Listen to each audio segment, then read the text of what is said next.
Основните училишта Лазо Ангеловски, Блаже Коневски, Тане Крапчев, 11 октомври, Кирил и Методи, сите од Скопје, но и во одреден број училишта од внатрешноста на земјава и натаму не ги примаат невакцинираните првачиња во школските клупи, алармираат граѓанските здруженија за заштита на човековите права. Тие реагираат и дека освен во училишта, децата се враќаат и од градинките, што се прави најбрутална дискриминација на најмилите.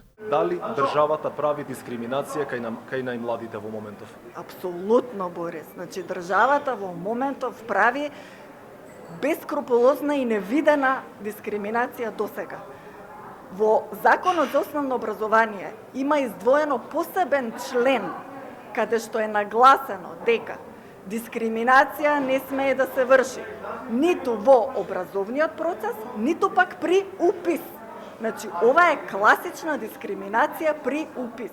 Оздруженијата велат дека е настанат хаос бидејќи родителите не знаат дали ќе треба да ги вакцинираат децата само од МРП вакцината или ќе треба да имаат уреден здравствен вакцинален картон, а и градинките и училиштата не знаат каква потврда ќе треба да донесат родителите. Ситуацијата оди и дотаму, велат здруженијата, бидејќи немало писмен допис, туку се сведува на устни наредби.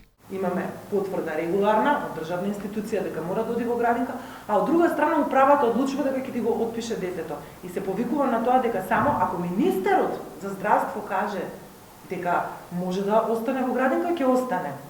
И јас се прашувам кој одлучува? Моќта на министерот за здравство во услови на епидемија да одлучува какви мерки ќе се преземаат, какви год биле тие. Дали заради тоа се уште не се повлекува епидемијата? За да може до крај уште да се испрекршат ако останало некоја непрекршено право, основно човечко и на дете.